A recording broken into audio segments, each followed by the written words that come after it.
The Capitol Police Board.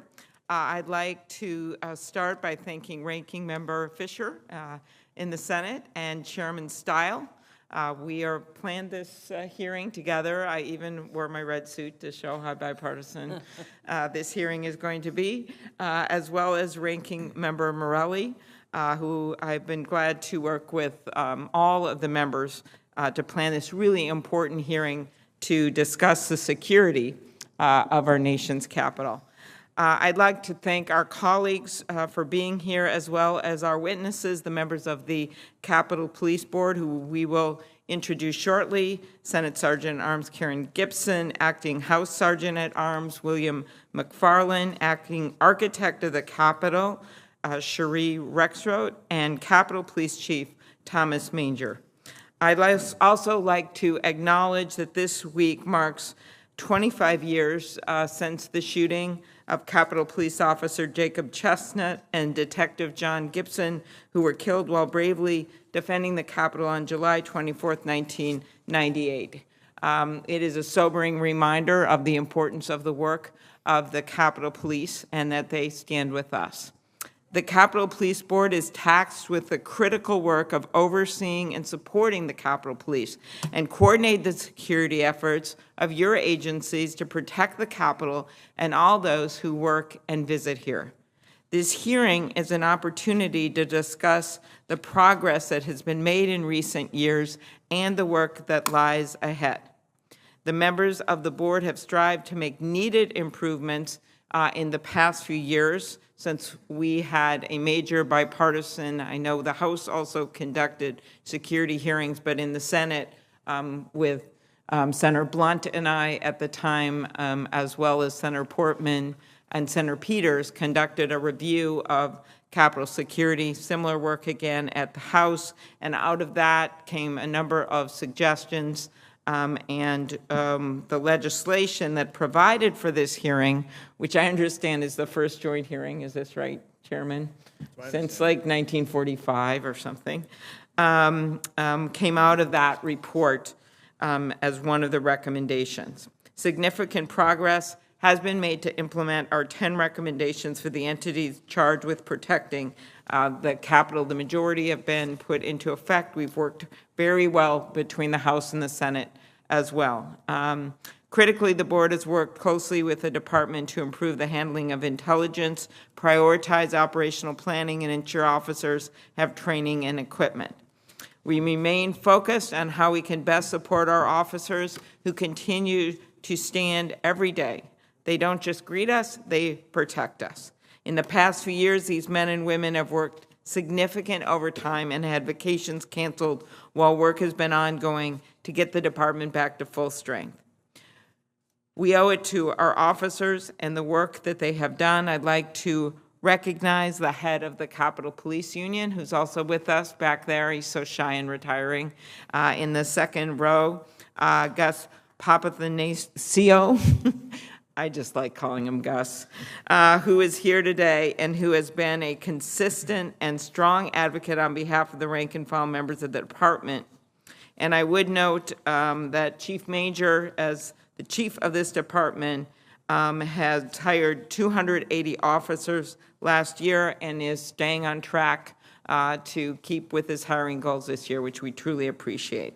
General Gibson, I want to acknowledge the efforts you led to improve how the board functions. I also want to note the work that we are doing together, the chairman and I, and Senator Fisher and Congressman Morelli, on making sure that we have accountability for the architect of the Capitol. And we're excited that the bill actually to give Congress the power to make a decision on changes and termination of the architect of the Capitol is in the defense authorization bill. We got our amendment, Senator Fisher's and my amendment, included in the bill unanimously. That happens all the time. No, I'm kidding. While progress has been made, we must remain clear-eyed about challenges. Top priority: threats against members of Congress. This has happened on both sides of the aisle where members have had threats. Top priority is making sure our resources are used smartly to protect people in the Capitol and when they're in their home districts. Top priority has been retaining and adding police officers for the chief and to bringing back accountability and transparency of the board, including making it easier for the board and for the police chief to call in help when necessary. Those were bills that we have just passed. So I know not everything's rosy, but I think it's very important at this moment in time to acknowledge the work that we have done together and the trust we have built. That trust can be taken away, we know, but we have clearly done more to build morale with the troops. Thank you, Chief. And we're so proud of seeing them every single day, and that there just feels a bit more of a positive feeling around this Capitol, and a lot has to do when you are able to find common ground. With that, I will turn it over to you, Mr. Chairman. Thank you very much. Thanks for your work, Chair Klobuchar, to pull us together for this joint hearing.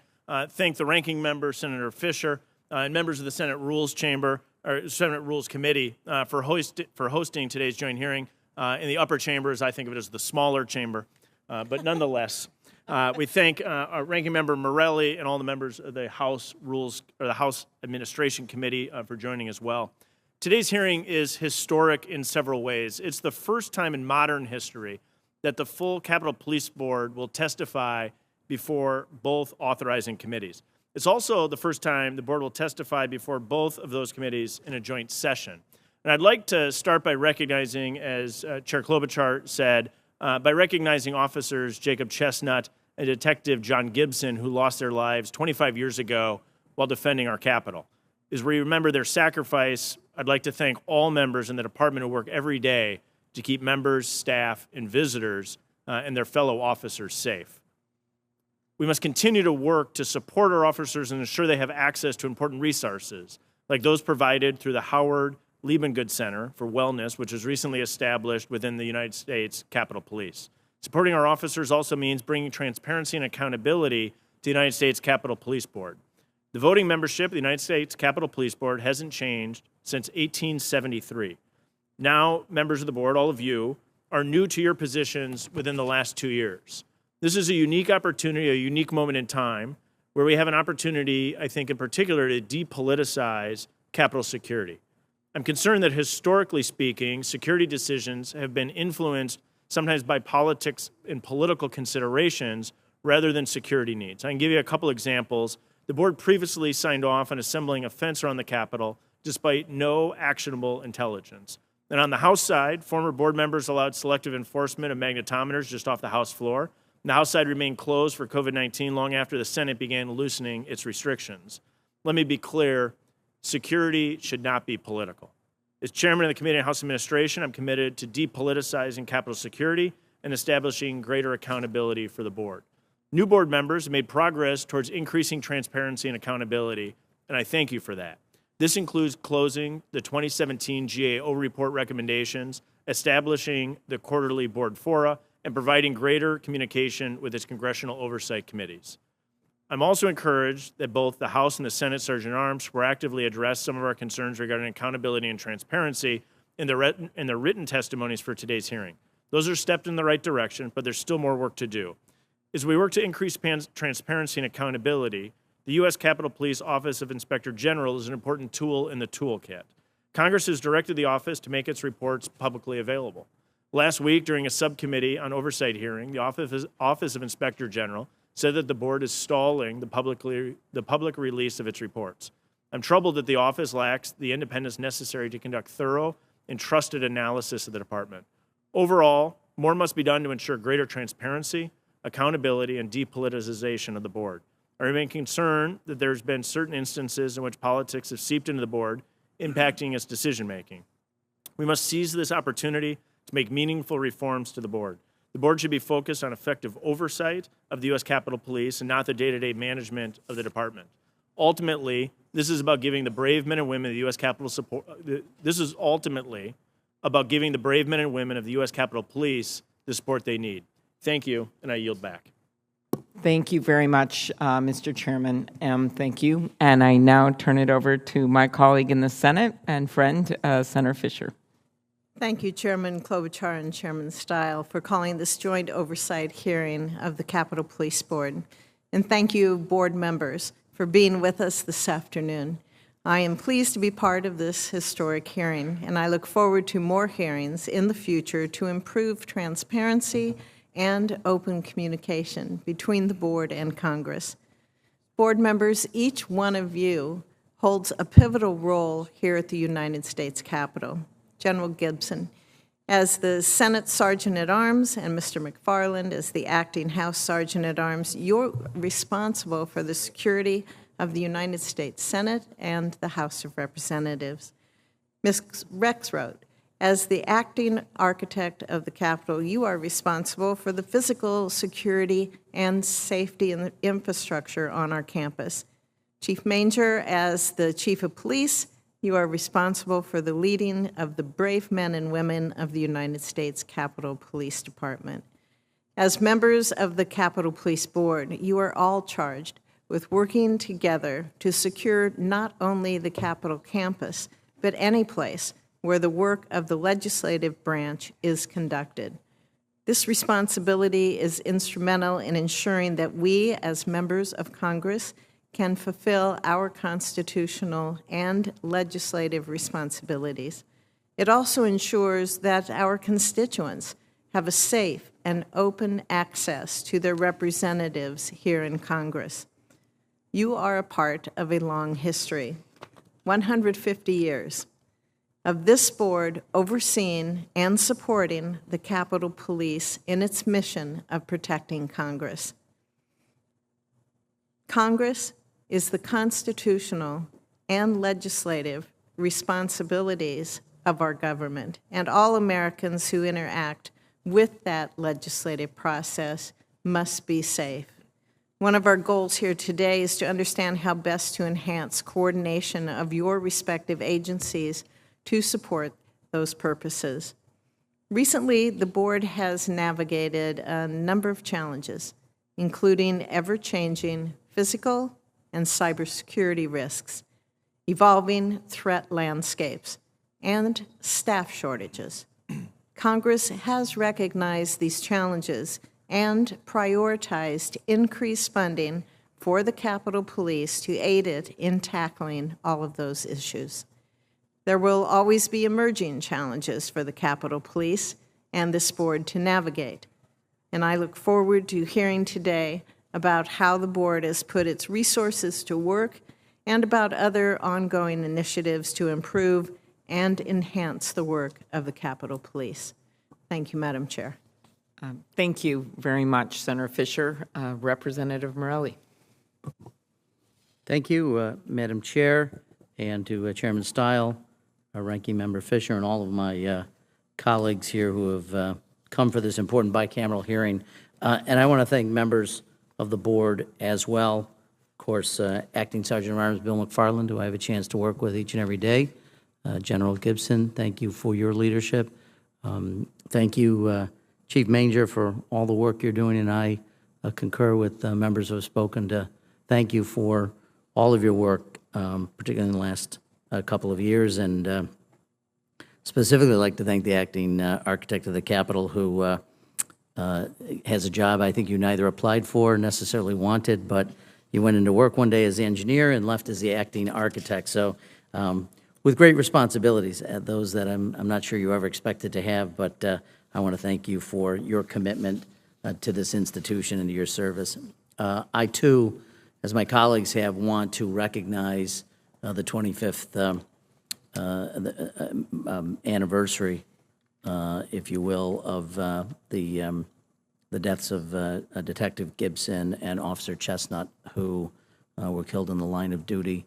I think it's an important reminder of all the work that you do, that we support, and our family and our thoughts continue to need to be with their families and their loved ones. And that act of heroism is a reminder when we talk about security, we're talking about more than, seems to me, just the windows and the doors and how to protect the place. We're also talking about the nearly 2,000 Capitol Police officers, and I know, Chief, you're thinking about those officers each and every day, as all of you are. And we need to make sure that those who protect us, that we're doing everything we can to make sure their environment that they work in is as safe as possible. So I know today we're going to talk about issues like implementation of security supplementals, staffing issues, the need for transparency and accountability on the part of the board, and our oversight responsibilities. I'd also want to take some time to make sure we're looking to the future.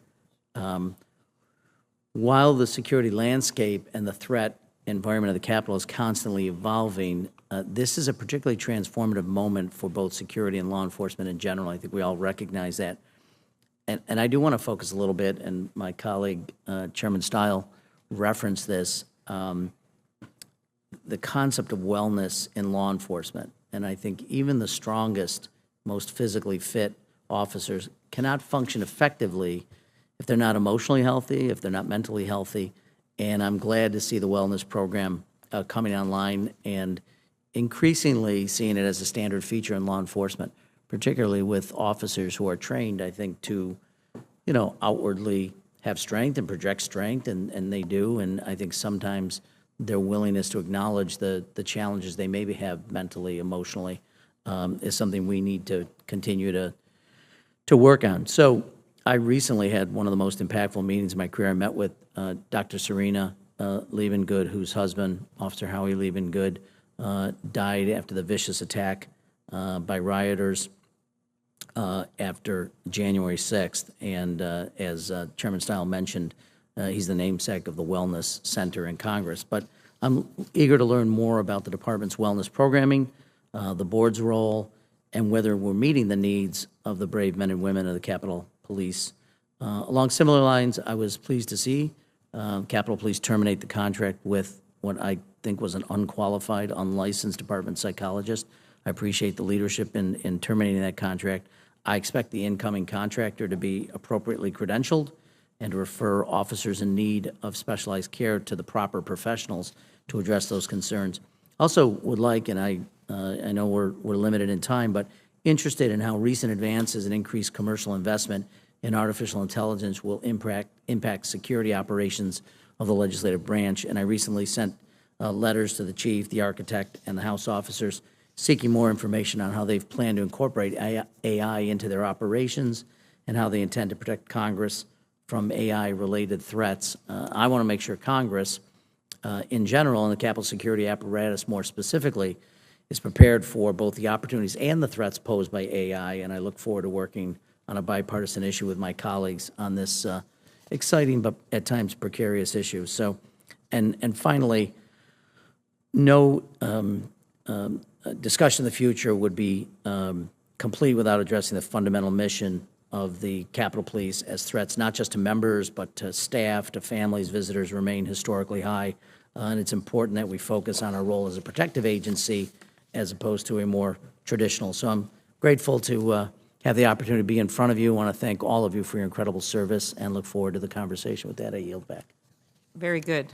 Thank you so much, Ranking Member Morelli. Chairman Stile and I are going to introduce the witnesses here, and our first witness is Karen Gibson, Senate Sergeant at Arms and Chair of the Capitol Police Board. General Gibson became the Senate Sergeant at Arms on March 22nd, 2021, after a 33-year Army career, retiring at the rank of Lieutenant General. This is what she did in her retirement. During her military career, General Gibson served in senior intelligence and cybersecurity positions, including Director of Intelligence for United States Central Command. She led intelligence operations in Iraq, Afghanistan, Korea, East Africa, and in the United States. She received her bachelor's from Purdue University and 2 master's degrees from the National War College and the National Intelligence University. Our second witness is Mr. McFarland, who began his career on Capitol Hill in 1991 as a security aide for the U.S. Capitol Police. He's since served in several capacities, spending over a decade as the Director of Security at the House Permanent Select Committee on Intelligence and as Director of the Office of House Security, where he remained until 2021. After a brief stint in the private sector, Mr. McFarland was sworn in as the Acting Sergeant at Arms to the U.S. House of Representatives on January 7th, 2023. Mr. McFarland, we appreciate being here today and look forward to your testimony. Very good. The third witness, as described by Mr. Morelli, who woke up one day and became the architect of the Capitol, is acting architect of the Capitol, Cherie Rexroad. And I also did want to thank Chairman Stile and the work of your House Committee. The Senate, Senator Fisher and I were engaged in this as well before that hearing, but I really appreciated the work because I think it was time for a change there in a big way. And again, this was a bipartisan effort. Ms. Rexroad became acting architect in February and has been with the agency since 2018, most recently serving as chief engineer, where she was responsible for overseeing architectural and engineering design, historic preservation, and project management. Ms. Rexroad joined the agency with over 30 years of design and construction experience with the Department of Defense, Navy, Marine Corps, and Army. She earned her bachelor's from Texas A&M. Chief Manger, it's good to see you again. Thanks for joining us. Chief Manger was sworn in as Chief of Police for the United States Capitol Police on July 23, 2021. Chief Manger has served over 42 years in the policing profession, including more than 2 decades as Chief of Police for 2 of the largest police agencies in the National Capital Region. I'd also like to acknowledge that Chief Manger came out of retirement to take on the difficult job of rebuilding the department following January 6th. Thank you for being here, Chief. Very good. If the witnesses could stand now to be sworn in. Do you swear that the testimony you will give before the committee shall be the truth, the whole truth, and nothing but the truth, so help you God? I do. Thank you. You can be seated, and we're going to proceed to the testimony for 5 minutes each. General Gibson. Chair Klobuchar, Chair Stile, Ranking Member Fisher, Ranking Member Morelli, and members of the committees. I appreciate the opportunity to testify today as Chair of the Capitol Police Board. This afternoon, my colleagues and I will discuss our progress in safeguarding the Capitol and our plans for the future. Behind us sit dedicated officers and staff of the Capitol Police, the Architect of the Capitol, and the offices of the Senate and House Sergeants-at-Arms, representing more than 5,000 dedicated public servants who strive daily to ensure the safety, security, and support services required for America's Congress. When I came to this job, the security environment was dramatically different. The Capitol was surrounded by tall fencing and razor wire. Hundreds of National Guardsmen and women patrolled the grounds. Our buildings and even our grounds were off limits to the public. I am proud to report that today, the Capitol is secure, the Capitol is safe, and the Capitol is fully reopened. Over 2 years, I have witnessed the evolution of the Capitol Police Board and the Capitol Police.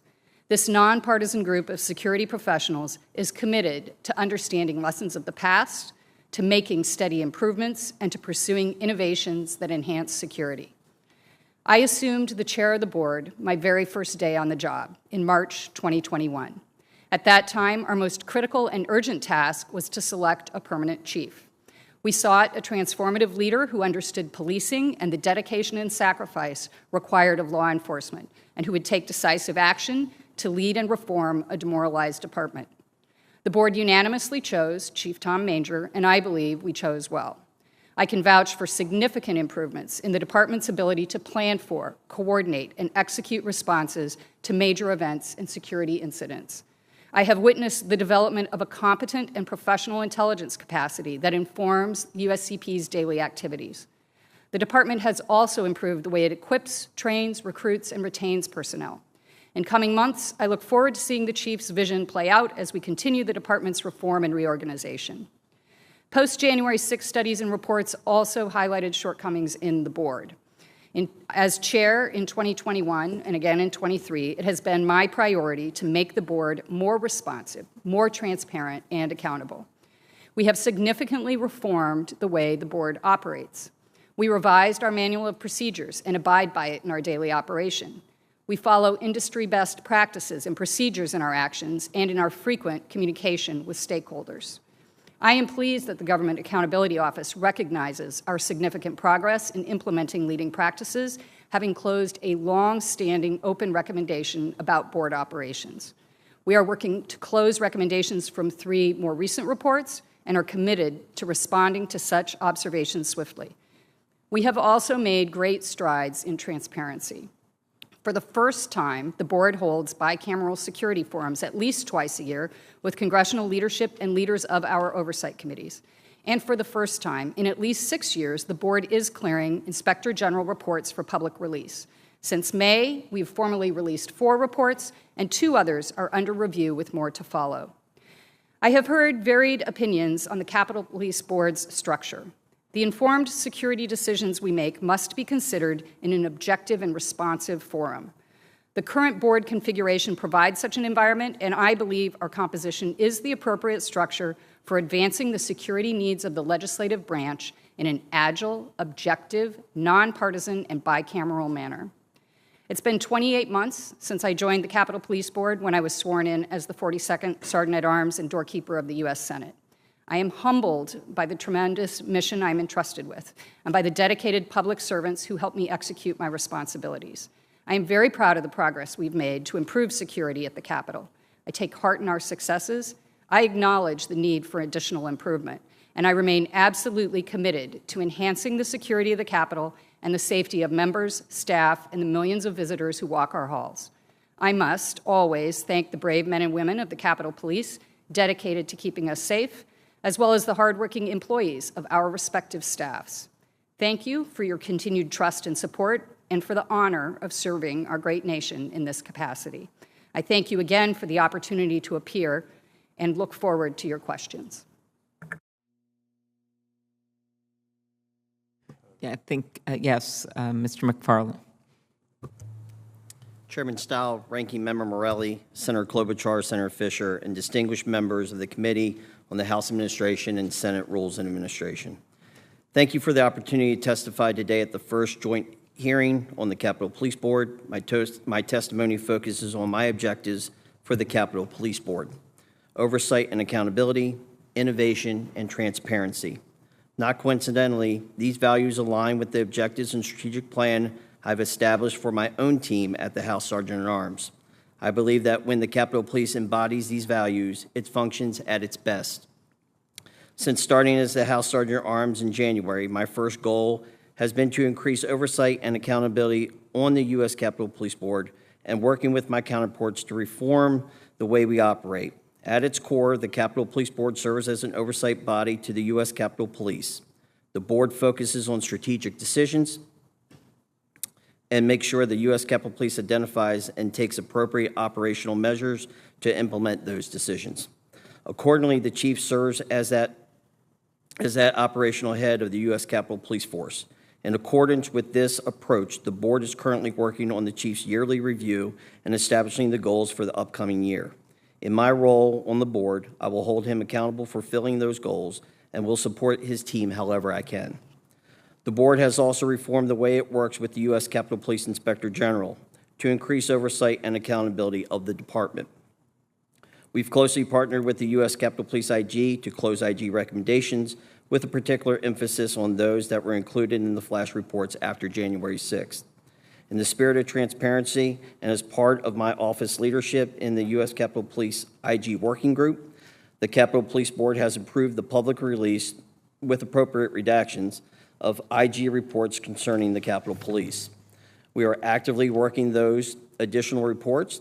It is always hard to strike the balance between publicly releasing information and maintaining security. But consistent with the instructions received from the Legislative Branch Appropriations Subcommittee, 4 IG reports have been released over the past months, and a number others are pending. The public release of 4 reports this year is a new approach for the board. As we iron out the processes associated with public release, I'm confident we can increase the speed in which these reports are released. While I'm optimistic about the progress we made closing the U.S. Capitol Police IG recommendations and publicly posting reports, following last week's hearing, it's clear that we have more work to do in maintaining transparency and clear communication with our committees of oversight. I'm committed to further improvements in both areas and holding the U.S. Capitol Police IG responsible for doing the same. We're focused on reviewing the remaining FY23 IG reports first, and leaning forward, we have asked the IG for a list of all reports issued prior to FY23 so the working group can expand the amount of reports we're releasing. Continuing to the theme of reforming the way the board operates, I am also pleased to report that the GAO recommendation concerning the board adopting corporate best practices about accountability, transparency, and communication was closed earlier this year. There is still work to be done to improve the way we operate as an oversight board. One area of focus going forward is the timely closure of GAO recommendations that were issued after the January 6th review. I'm holding myself and my partners on the board accountable for timely completion of these recommendations. Significant improvement is needed in the timely completion of security projects around the campus. While the inception of many of these projects predate my time on the board, it is an accountability focus of mine to ensure that the Capitol, our beacon of democracy, and the capital of the free world receives much-needed enhancements for which Congress has provided generous support. I look forward to working closely with my counterparts on the board and the Committee of Jurisdiction on my side as we continue to reform the way we operate. During my tenure on the board, I have also focused on fostering the spirit of innovation within the Capitol Police and the Capitol Police Board. One important accomplishment on this front is the recent reorganization proposal of the U.S. Capitol Police. I understand and value the input the committees have in the process and appreciate your support in moving this forward. Prospectively, I believe a significant innovation reform will be use of manpower. The Capitol Police have a significant number of officers spread across a wide range of missions. I think there are improvements that can be made to ensure that officers are used for their best and highest use, and I look forward to challenging the chief and the department to evaluate this area. For example, filling the civilian vacancies within the department to reach the allocated civilian staffing levels can help. Doing so can help up free sworn personnel to perform duties that only sworn officers can perform. This, in turn, can allow officers to take much-needed time off and allow greater access to take vital training. I would also like to see the department move forward with promotions to fill out many of the acting positions officials are serving today while instilling an accountable leadership culture. I also firmly believe that U.S. Capitol Police Board and the Capitol Police must continue to focus on operating transparently with our stakeholders. The Capitol Police Board and the Capitol Police must be transparent with stakeholders about the processes and inputs that go into decision-making. We must feel comfortable in the appropriate form, explaining why we made the decisions we did. The Capitol Police Board will not always agree, but constructive dialogue around opposing views can lead into new discoveries and improve the way that we operate. In closing, my tenure as the Sergeant at Arms and my actions on the Capitol Police Board have focused on 3 goals: oversight and accountability, innovation, and transparency. These goals have guided my past actions and will continue to help guide my service on the board in the future and in continuing to reform the way we operate. Thank you again for the opportunity to testify before you. Thank you very much. Ms. Rexroad. Good afternoon. Good afternoon, Chairman Klobuchar, Chairman Stile, Ranking Member Fisher, and Ranking Member Morelli, and distinguished members of the committees. And thank you again for the opportunity to discuss the work of the Capitol Police Board. As a member of the board, the AOC remains dedicated to our partnership with the House and Senate Sergeant at Arms and the U.S. Capitol Police to ensure that we meet the needs of the congressional community. I would like to begin with an acknowledgement of how truly grateful I am for the AOC hardworking staff, mission-focused employees who come every day to make sure that the functions of Congress, the Supreme Court, and the Library of Congress are met. Over the past 5 years, I have met with the committees, stakeholders, and board members to gain an understanding of their concerns, issues, and priorities. As highlighted in the FY24 budget hearings, my focus remains safety, security, and accountability. The AOC continues to make strides in effectively addressing these priorities, but understandably, there is more work to do. In coordination with the board and the Capitol Police, the AOC repaired the facility damage from January 6, 2021, and implemented various physical security measures to increase the security of the Capitol complex. We completed the planning and programming required to fully execute the FY23 security supplemental, and those construction projects are scheduled to begin this fall. The other related physical security projects are in various stages of acquisition and execution. We will continue coordinating with the board to ensure these projects include the latest technical requirements. As discussed with your staff, some of these projects and improvements are visible while others are not. So we stand ready to provide a status briefing on any specific project in a secure environment. To help address the speed of project execution and expedite the acquisition process, we are hiring 2 contracting officers that will be assigned to the Office of the Chief Security Officer. Another initiative to help facilitate the overall program will be the establishment of a temporary program management office to assist with project administration and execution. Similarly, to improve transparency of the planning and implementation process, the AOC will resume the monthly action officer meetings with representatives of all board agencies. We will restart the formal project coordination process within the board to ensure the planned projects fully address their requirements and concerns. We will also continue our monthly meetings so that we can standardize notification and quarterly status updates. In addition to balancing the physical and safety requirements, the AOC actively participates in the Emergency Management Task Force, developed drills and exercises. Likewise, we have increased the number of office emergency coordinators and continue to develop comprehensive emergency training and the programs available to all staff. On behalf of our dedicated servants who carry out our mission every day, I want to thank you for your time and your support and your acknowledgement of what the AOC and our role on the board. Thank you very, very much. Last up, Chief Manger. Chairwoman Klobuchar, Chairman Stile, Ranking Member Fisher, Ranking Member Morelli, and members of the committee, thank you for the opportunity to provide both committees with an overview of the comprehensive security improvements we have implemented to keep our campus safe.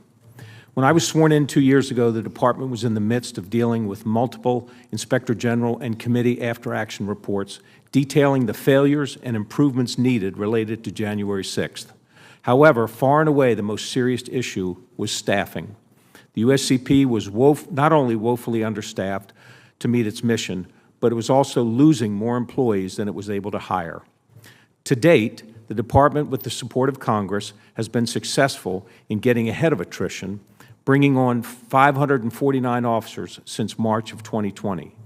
The current number of sworn employees on the department is 2,010, which includes recruits at the USCP Academy and FLETC.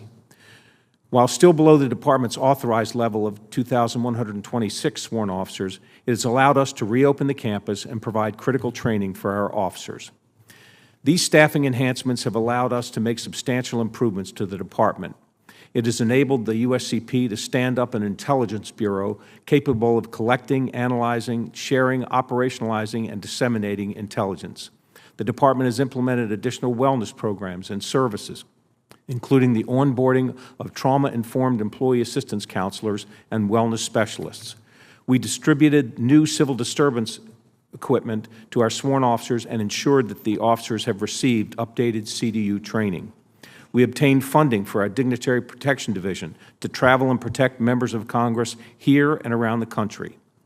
With a 300% increase in threat cases against members of Congress, we have updated department technology to enhance investigative capabilities. We've also re-engineered our training capabilities, and we've adopted industry best practices with the use of virtual scenario training to include active shooter training in the very buildings we need to protect. We have been tasked in the last 2 years to close out over 150 Inspector General and after-action report recommendations.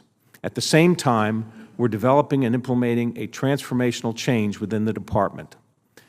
All the while, we must maintain the staffing and resources needed to carry out the department's daily core mission. While the big picture reforms are significant and important, staffing daily mission requirements are also vital. We engage in a no-fail mission every day. It's my responsibility as chief to pay attention to all of the department's needs. At this time, I cannot overstate how great our resource needs are for the Protective Services Bureau. The sheer increase in the number of threats against the members of Congress requires new and innovative techniques to identify, deter, and mitigate threats before they materialize. Over the last year, a member of Congress was brutally assaulted. Another member was attacked on the campaign trail. The husband of a former House Speaker was critically wounded in an attack. And a member's district staff was attacked by a baseball bat-wielding intruder. These events demonstrate how the Capitol Police need to increase our focus on protecting members, their families, and staff throughout the country, not merely in Washington, D.C. One of the department's greatest challenges right now is the retention of our dignitary protection agents and investigative division agents. Prior to January 6, DPD was staffed with 218 agents. Currently, DPD has 174 fully trained agents. This staffing level is unsustainable for DPD. Agents are averaging nearly 50 hours of overtime per pay period. We are again on pace this year to receive approximately 8,000 threat assessment cases. Threat assessment agents carry an average annual caseload of nearly 500 cases. This pace cannot be maintained, and we must have the ability to continue our hiring efforts in this critical area. The Department, with the Board's assistance, are working to remedy this situation. Many of the strategies to address these challenges were included in our FY23 and 24 budget. These strategies include additional positions, an 1811 law enforcement series status, and LEAP pay, both of which would positively impact our recruitment efforts and slow attrition in our Protection Services Bureau. To address our staffing issues in the short term, we continue to work with our state and local law enforcement agencies in the members' home districts for protective detail support through the MOU process. I'm pleased to report today on the great progress that we've made, and while there are still improvements that are underway, I assure the committees that the brave men and women of the United States Capitol Police stand ready to protect and defend this campus without fail. Thank you very much, Chief. We have a number of members here from the House and Senate, so I will stay within my 5 minutes. So we ask that your answers be brief. I know that's hard for senators, but we will. Acting Architect Rexroad, we're at the height of the tourist season. There are people everywhere. It is really actually quite wonderful to see. We have had more than 1 million visitors so far this year at the Capitol Visitor Center. Have staff and volunteers at the Visitor Center kept pace with the increased volume of visitors? Thank you for the question. Yes, ma'am. My understanding is that they have. Okay, very good. Thank you. General Gibson, quick question. The board established a process last year for reviewing and making public Capitol Police Inspector General reports public, and 4 were released this year. It's important for increasing transparency at the department, while at the same time we know you have to protect sensitive security information. Are you committed to making additional Inspector General reports public? What's the expected timeline? Absolutely. Senator, thank you for that question. I am absolutely committed to making those reports public once they've been through a security review. It is an effort. We began with this Congress. Our first step was to establish the process and an understanding across all the entities who played a role on how we would proceed, and then we began. So I realize we have not released them publicly at the rate that is desired, and I think Mr. McFarland did a great job of outlining our approach collectively to accelerate that in the future. Thank you. Chief Manger, you talked about restoring morale at the department, hiring new officers, how important that is, while working to retain those already in the ranks. To build up the department and stay ahead of attrition has been a top priority for you. Talk about how the funding has helped. Both houses have worked on funding, and then talk about how you're using this funding in terms of what you talked about, the threat assessment, the members and safety at home and the like, and what more resources you need. The funding has helped in a number of ways. One, it's made us more competitive in terms of being able to attract applicants to the department. It has assisted us in strategies to retain officers so that our attrition rate has gone down. Most of the increases in my budget requests are directly tied to staffing. And in the beginning, we needed to get USB up to staff so we could reopen the campus and staff all the posts that need to be staffed around the campus. Now the focus is on our Protective Services Bureau and there's a number of strategies that you'll see in the coming months and then in the next year that will assist us in getting lateral transfers over to our DPD section and investigative agents, as well as allowing our officers some officers, when they get hired, to go directly to DPD. They wouldn't have to do time in USB if they will put them through the training and they'll go directly to DPD. All of that is meant to increase the numbers in DPD as quickly as we can. Can you speak to the role of the department's field offices and the 3 special assistant U.S. attorneys, that's San Francisco, Tampa, and Washington, and their help in other areas, I believe, in coordinating responses to member threats? What's the status of the department's effort to open additional efforts? So they've really only been in effect for about a year or so, so we're still evaluating their effectiveness. But I can tell you anecdotally that they have been a big help in terms of being able to deploy from their locations much more quickly and efficiently than it would be for us to send folks out from D.C. For a number of threat cases. They are subject matter experts for all of our investigators as we're investigating those threats and looking toward the possibility of prosecution. They are the subject matter experts that assist us. Right now, our hope is to open up 3 additional field offices over the next year or so, Milwaukee, Boston, and somewhere in Texas. So, and It's a big state, so, but it okay, is, good. but we'll find a place. All right, excellent. Chief, one last question.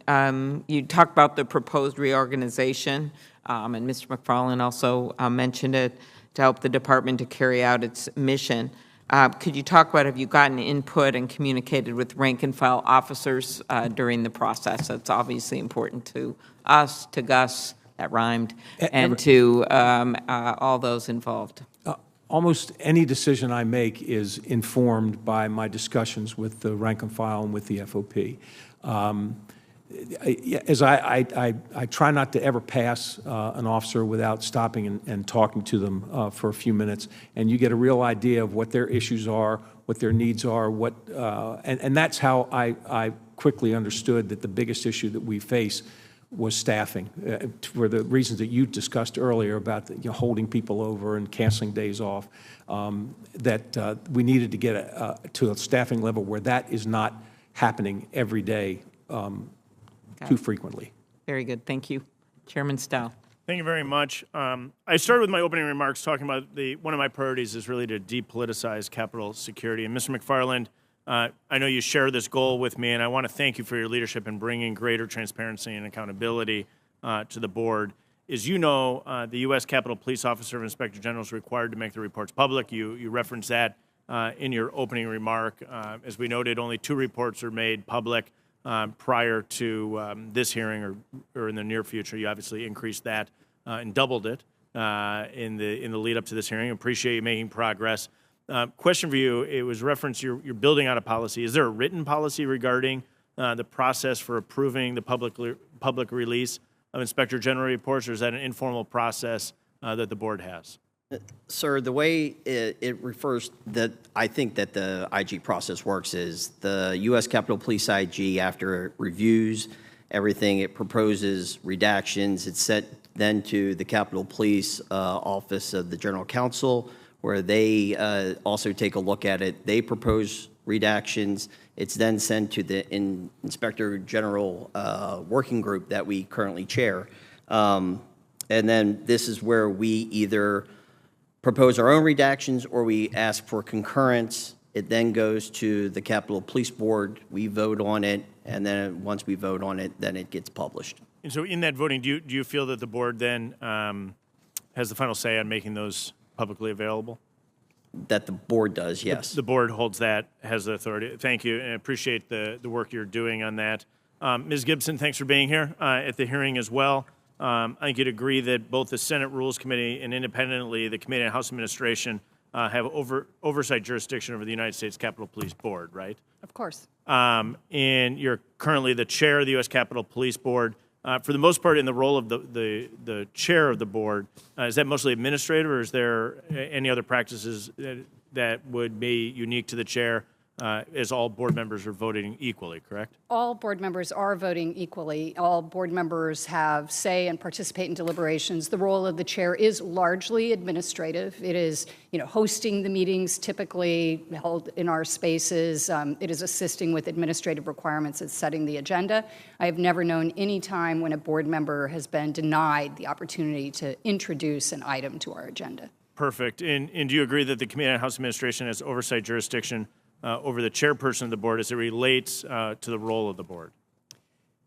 That's an interesting question, Chairman. I honestly never contemplated that as an oversight role separate from my role as an officer of the Senate. I would go back in, you sent me a letter in your capacity as chair of the Capitol Police Board objecting to actions taken by the Committee on House Administration.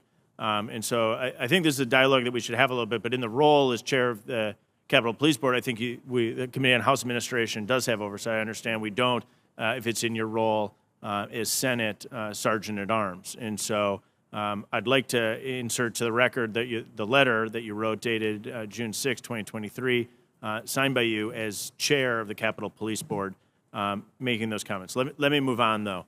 In your opening remarks, you noted that the Capitol is secure. You were also a member of former Speaker Pelosi's post-January 6 honorary task force, which raised multiple security concerns in the report regarding the Capitol complex and provided pretty significant recommendations. Of those recommendations that you were a part of, have those all been completed? The vast majority of them have been, I believe. We certainly get back to you on that. I know that the one on introducing horses into the department is not. It is not a recommendation that the department has chosen to adopt, and there may be a few others like that. And so inside a sufficient number have been resolved that you feel confident in saying that the Capitol is secure? Yes. Okay, let me jump back to you, Mr. McFarland, in the final minute that I have, just to turn our attention to the 2017 Government Accountability Office report, where the GAO did analysis of the board's operation, and it found that the U.S. Capitol Police Department's tactical decisions were being made by the board or the responsibility of the board. An example of that would be the uniform standards in issuing of gear, a pretty tactical, less strategic decision-making process. I'd like to see the board operating a little bit more strategically than tactically. Can you comment as to the reforms we could make? And I know we're short on time, but maybe very briefly. Sure, sir. What I suggest is on little things like that, when it talks about the clothing of the Capitol Police, I do think that the chief should make the ultimate decision on that. I don't think it should be a board recommendation. Thanks. I think there's a broad idea here as to how we get the board to operate strategically, not tactically, so we can focus on oversight, depoliticizing Capitol Police security, and supporting the men and women of Capitol Police. Thank you all for being here. I'll yield back. Very good. Senator Fisher. Thank you, Madam Chair, and thank you, Chairman Stile. Chief Manger, you've proposed to restructure the department to prioritize accountability, internal controls, and employee development. Your proposal creates several new positions, including a third assistant chief of police. There are also several current positions, including your two current assistant chiefs of police that remain occupied by acting personnel. What is your strategy and timeline for filling these open positions with some permanent appointees? So I've said from the day I got here that I wasn't going to make those promotions at the upper ranks because that would just deplete the lower ranks, and we could not afford to do that. However, we're in a position right now where we've just completed promotional processes, and I'm looking to make the promotions throughout the ranks by the end of the summer. That's good to hear. Thank you. Many law enforcement agencies are having trouble maintaining appropriate staffing levels. What programs have you implemented to improve recruitment and retention at the department? You've been successful. What impact have they had on those programs? So first of all, I have to thank Congress for changing our pay scale, which made us very competitive. The fact that we are able to fund a retention bonus each year, student loan repayment program, a number of other benefits that we're able to offer our officers that other departments do not. As much as I read and hear from my colleagues about difficulty in recruiting people, thankfully we have not had that problem. We get over 1,000 applications every month. Remind me what the number is now on officers with the department. We have 2,010 officers. Now that includes officers that are in the academy as well. And what is your goal? Our authorized strength is currently 2,126. However, I'm hopeful if the FY24 budget passes, it'll bump us up to 2,204. And on the assistant positions that I mentioned earlier, are you looking at drawing from current officers within the department, or do you anticipate to look outside? I assume you're on that road right now when you said you were hoping to fill those positions with permanent people by the end of summer. Yes, we're in the process now. We've gotten applications both from inside the department and outside, and all will be considered. Okay, thank you. Also, Congress has provided specific mutual aid funding for the department to reimburse other law enforcement agencies that assist the department's protection of members at events in their home states. Can you describe that process for conducting outreach to these agencies and how the department ensures collaborative information sharing to support those mission requirements? So where we know that there are either leadership or members who have threats that we're dealing with, we're proactive in reaching out to the local law enforcement. Where we get requests from any member of Congress for law enforcement coordination if they're doing a town hall meeting or whatever in their home district, we're proactively contacting the state or local agency that can assist and formulating a memorandum of understanding so that we can reimburse them for their assistance in that home district. Have you found that cooperation, that collaboration to be positive? Very positive. Now, there are some of our members live in small towns where the departments can't necessarily give us the assistance that we're looking for, but then we look beyond the town to the county or the state. So but it's all very positive.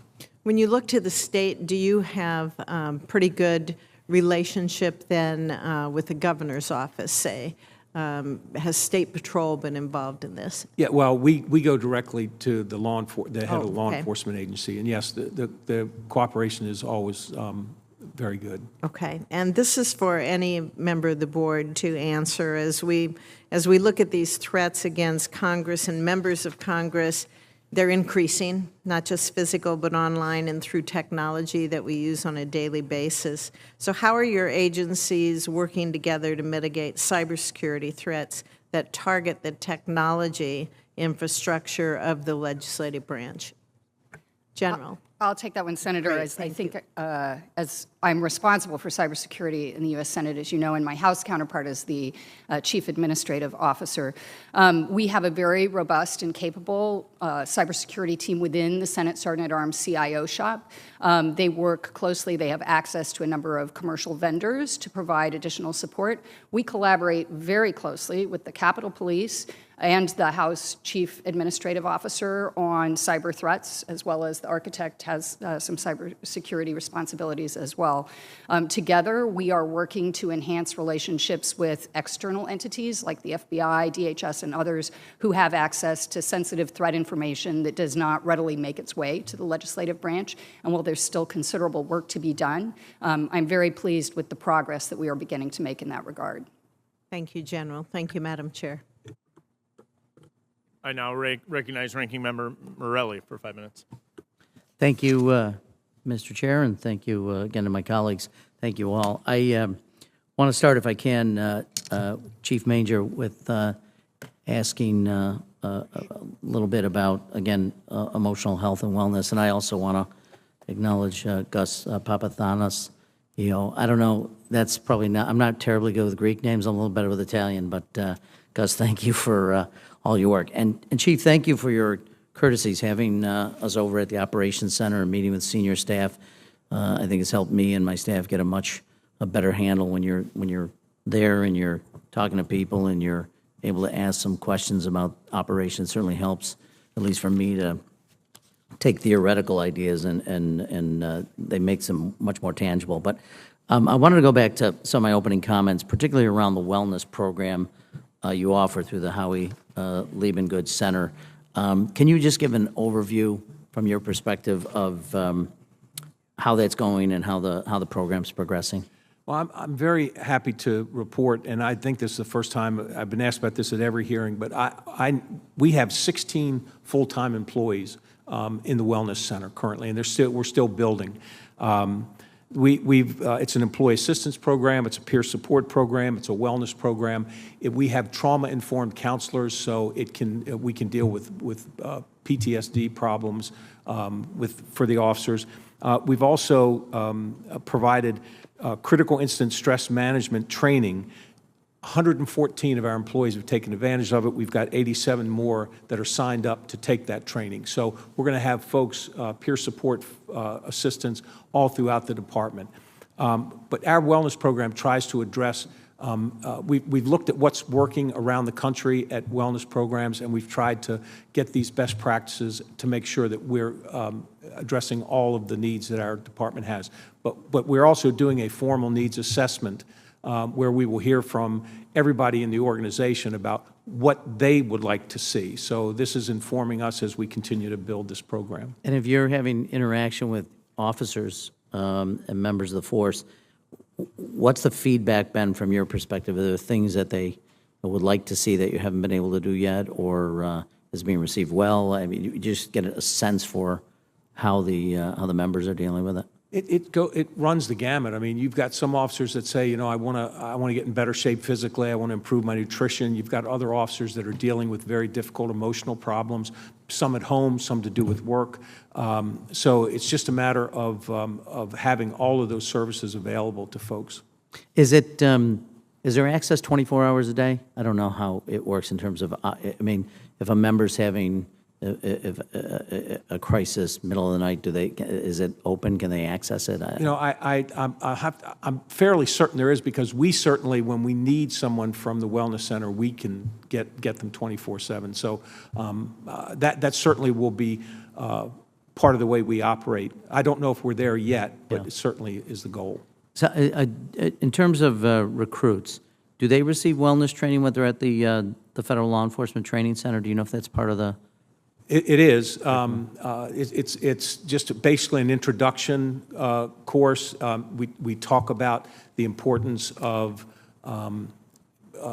understanding how the job can impact you, the stress of the job can impact you, what services are available, and how to deal with that stress in a as healthy a manner as one can. So yes, they get familiarized with that in the academy.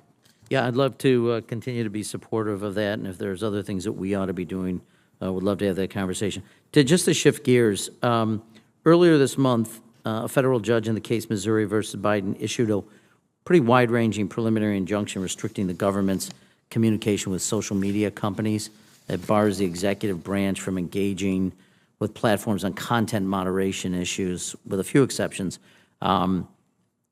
I'm just curious if you've been tracking the case and whether or not, because while it doesn't deal with the legislative branch directly, it does with partners like the FBI and Department of Justice on intelligence gathering. Has this impacted your ability to work threat cases and gather intelligence? Has it had an impact at all? Not to my knowledge. I will get back to you. I'll talk to my folks, but not to my knowledge. And then I don't have enough time, but I'm going to follow up offline. Just want to continue to ask questions about artificial intelligence and how you see that potentially as a tool, and also how you see it as potential threats. And I'll probably come back to all of you in that regard. Thank you, sir. Thank you very much, Representative Morelli. We've been joined by another number of senators, including Senator Ossoff, Senator Britt, Senator Capito. Senator Welch is with us, and I appreciate him allowing Senator Bennett to go before him because Senator Bennett has another time commitment. Senator Bennett. Thank you, Madam Chair, and thank you very much to my colleague from Vermont for letting me jump in line just for a moment. So I really appreciate it. Chief, I apologize, I missed some of the earlier testimony. I wanted to go back to something you said. Your authorized force is going to be 2,200, you think, if the FY24 budget's approved. And you're up to 2,000 now, so you're 200 or so short at this point. And how big are your academy classes? They generally run around 24, 25 officers. And how often do they run? Nearly every month.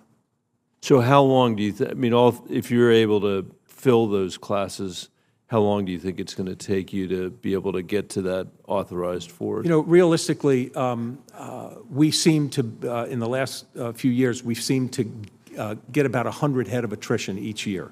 So to get 200 would be 2 years. That's my guess. And what in a long far away place, I was the chief of staff to a mayor of Denver whose name was John Hickenlooper. I don't know whatever happened to that guy, but he. And I can remember, in the work that we did there are challenges when you're building a police department. Sometimes poor management before you means you've got a lot of attrition and you can't find the people you need. Sometimes there are too many. You've got a long lag in hiring because of budget things. You are in a very interesting position, I think, in part because people saw both the events of January 6th, but also heard how uncompetitive the pay was at some point, how poorly budgeted this was. Obviously, we've made a lot of progress, but I wonder if you could use this opportunity to tell us what you're telling people who are thinking about whether they ought to try to join the Capitol Police Force. What is your recruiting pitch about why they should come and how they should think about the bad news that maybe, hopefully, is in the rearview mirror?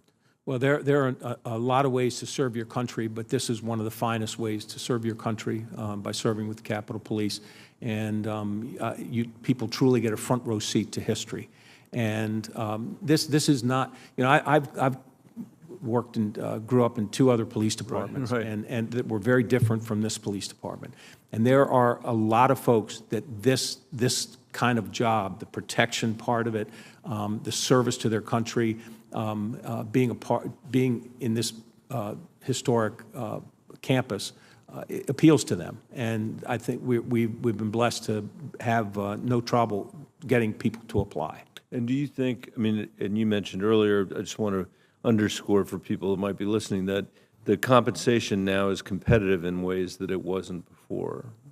Absolutely. An officer, the day they step out of the academy, is making $74,000 a year. That's pretty good. Do you, Mr. McFarland, I wonder, do you have anything that you'd like to add on the questions about mental health, in particular the services that we're providing or that you're providing in support of the Chief's mission here? Sure. So at the request of certain members, I've actually reached out to Ms. Libengood personally to talk to her exactly what she thought the mission should be. I think there was a disconnect in the beginning of what the Wellness Center, what she envisioned and what the Wellness Center kind of envisioned. But I think together, by having these discussions, I think we've gotten it on the right track. And I'm fully supportive of the chief and how it's been working out so far. So you didn't. I heard the chief's numbers in terms of people that had asked to.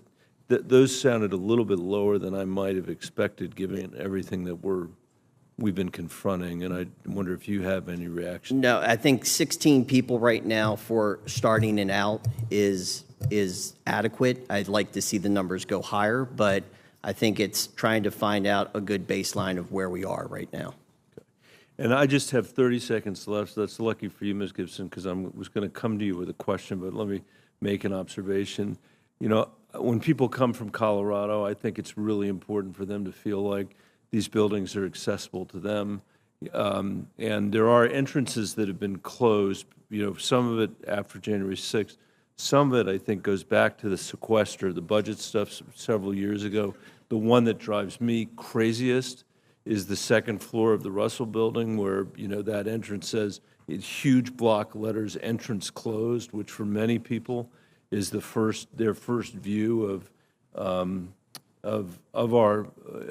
their building, of the place that they're supposed to be able to have access. And I wonder if there's a plan to think about reopening some of those entrances now that we're in the position that we're in today, and in particular that one. Thank you, Senator. I appreciate that feedback. That's something we'll work with the department. You know, we've prioritized the doors that would open based on their growing numbers, and certainly that's one that we can look at where it falls in the broader scheme of continuing to man posts as the department grows larger. Thank you, Madam Chair. Thank you. Mr. Griffith is recognized for 5 minutes. Thank you, Mr. Chair. Chief Manger, I appreciate your candor and willingness to answer questions earlier this year regarding the separation agreement of former Acting Chief of Police Pittman, which resulted in her retirement with full benefits. I think you're transparent, and I appreciate that, and I thank you for that. I think you're one of the good guys, but I'm kind of like a dog with a bone. So, regarding Ms. Pittman's separation agreement, was the United States Capitol Police's General Counsel Thomas DeBias acting as your personal attorney or the attorney for the United States Capitol Police? For the Capitol Police. And are you aware that the United States Capitol Police's General Counsel DeBias, in a transcribed interview, has attempted to invoke attorney-client privilege, yes or no? Yes. And if yes, did you instruct him to do so? No. Okay. Notwithstanding the fact that attorney-client privilege does not apply, in my opinion, in this case, because this is a legislative branch investigating a legislative branch entity, common law, established practice, and the Congressional Oversight Manual stand for the proposition that there is no attorney-client privilege in such cases. And notwithstanding that this committee or Congress might be the client as opposed to you in your official capacity, if you are in fact the client, would you waive the attorney-client privilege between you and lawyer DeBias? Yes or no? I trust his judgment on the attorney-client, the use of the attorney-client privilege. Do you understand that? I don't think it is your privilege, but if it is, it's not his privilege, it's your privilege. The lawyer doesn't have that privilege. You do. If it is in fact your privilege, would you be willing to waive it? I would take my attorney's advice. Well, it's a privilege. It belongs to you. It doesn't belong to your attorney. I understand that. So if he's giving you advice on that, that would be a conflict of interest for him. Do you understand that? You would need to get separate counsel for that. I deal with my general counsel all the time on these issues, and I trusted his advice. All right. I understand you trust his advice, but this is specific between you and he, and therefore he would have a conflict in advising you on this. I suggest you get separate counsel for that. Ms. Gibson, are you familiar with the separation agreement entered into between the United States Capitol Police and former Acting Chief of Police Pittman, yes or no?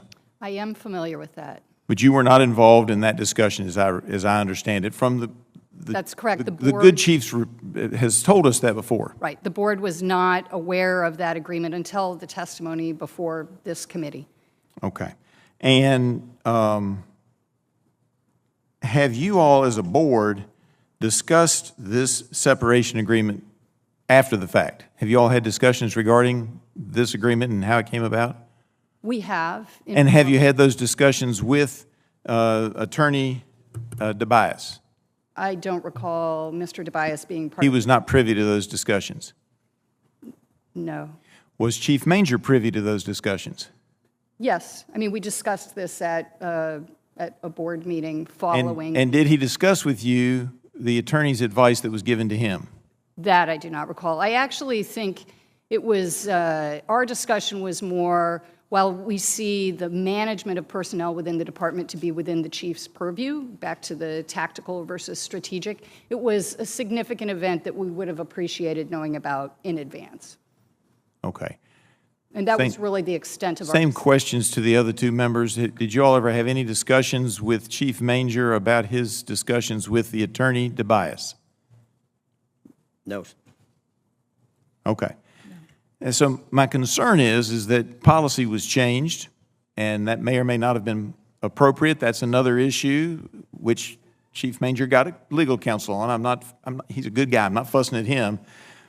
My concern is if we've done it for one, Are we going to do it for others? Has such an agreement been approved for any rank and file officers? And I would ask this of you, Ms. Gibson, do you have any knowledge that this was approved for rank and file officers? And I'm not talking about a case where, as the rule says, you can do it when you expect somebody to come back, or you hope they'll come back. Maybe they've got a slight disability or a medical issue, and you're hoping they're coming back. In this case, we had an employee who actually had taken another job and left the region, had gone to the West Coast. Do you know of any other cases where that's been done for rank and file members of the United States Capitol Police? I would say I do not have knowledge of when it's been done, period, because again, it's a personnel management decision that the board has not been involved in for any of the officers. Have you ever taken those liberties with the Senate under your, any of the folks under your situation in the Senate? I do not have a similar program. Okay. I appreciate that. I see my time is up, and I yield back.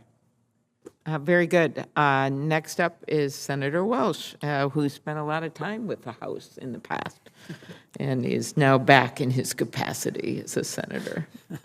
Thank you very much. It really is good to be here with my colleagues from the House. And by the way, I don't know who provided all those goodies out back. This is on the down low, all right? But thank you to the House Administration Committee. It is good to be here. And I want to thank Chairwoman Klobuchar and Chairman Stile for this hearing.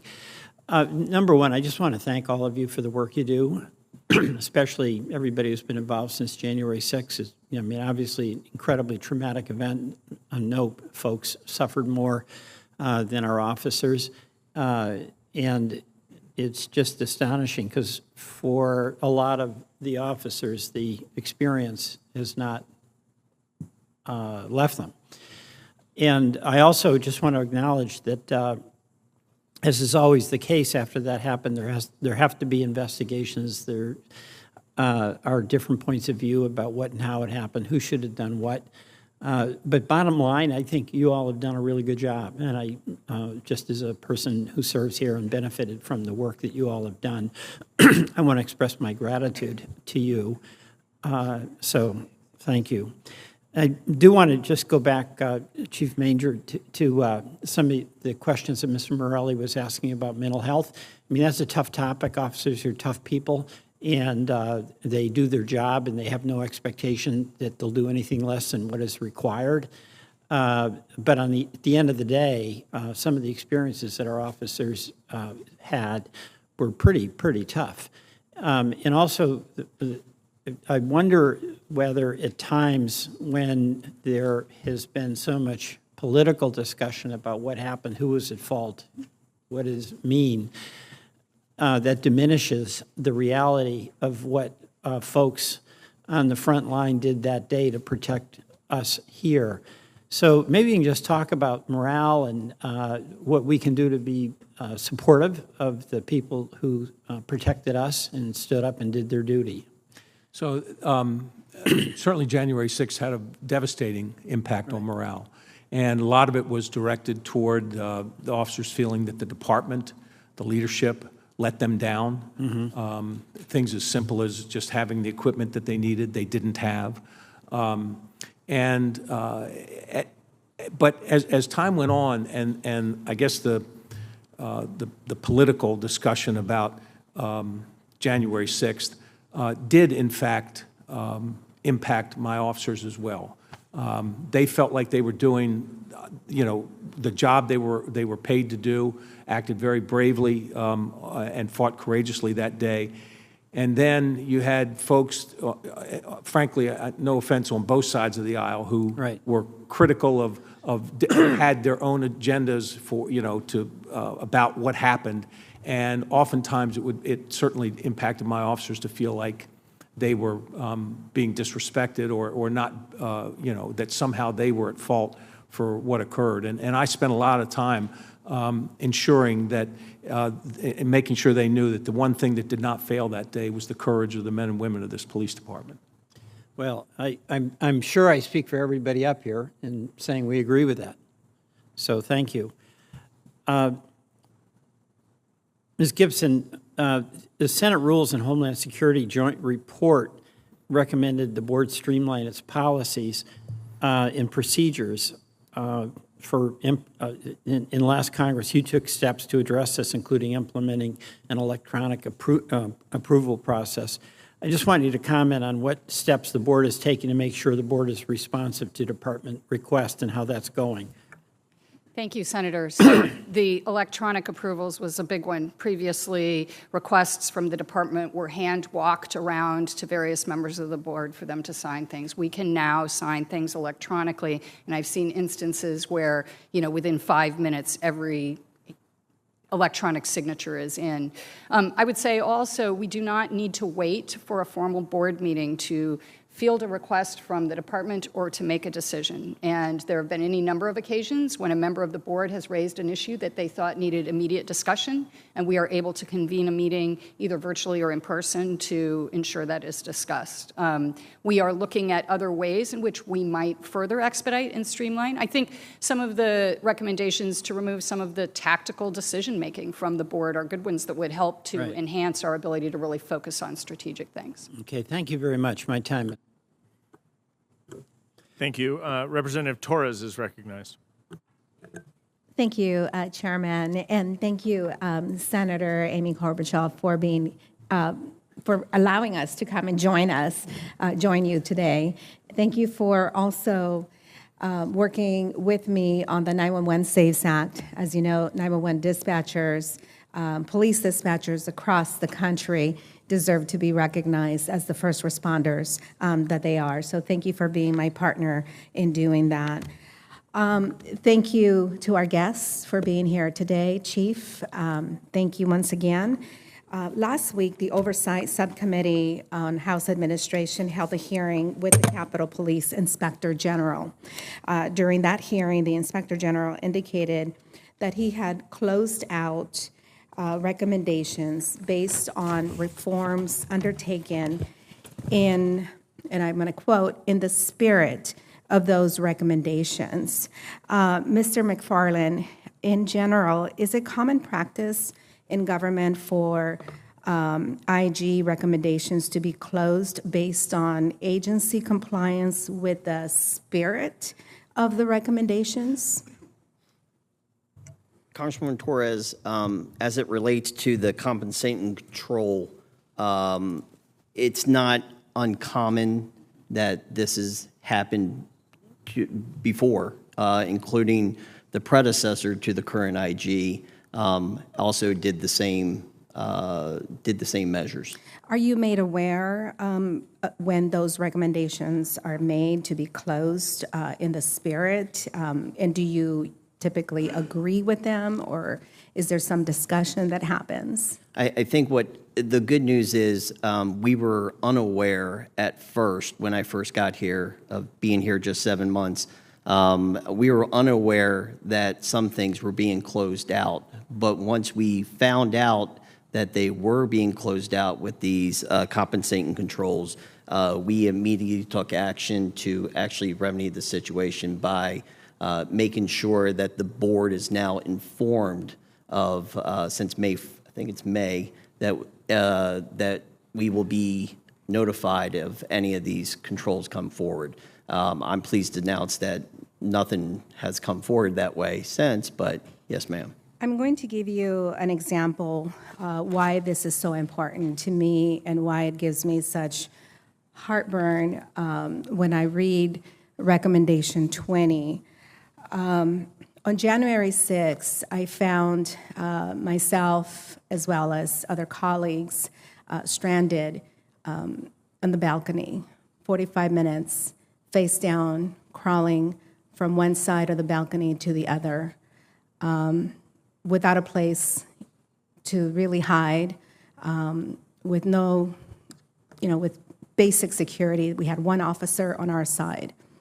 The one officer that was present near Gallery 1 or Gallery 3, did not have keys to a door that was wide open. So when the announcement was made to lock down the Capitol, that we were going to go and lock down and to lay on the ground and lay down quietly, that door remained wide open. Members of Congress were yelling, back and forth to the officer to close the door, and he informed us that he had no keys. So when I read the report analysis, that it says that, based on,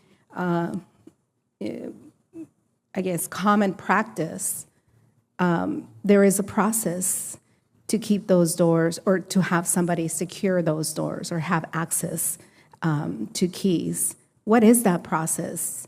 Because we certainly did not have that process on January 6th. And I never want to find myself or any other member of Congress or visitor in that predicament where we were trapped without a place to evacuate. Congressman Torres, I will let you know that this predates me being here, but I can say that the chamber itself now is more secure than it has been previous to January 6th. So that doesn't satisfy me, and I come back to me and tell me why this recommendation was closed and what the process is. And Chief, maybe you can come back and tell me how officers were trained to find whomever the keymaster is.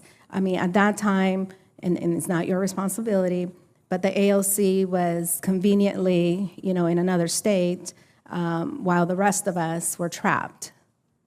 I've exceeded my time, so I'm going to yield back. Please come back to my office with a response. Yes, ma'am.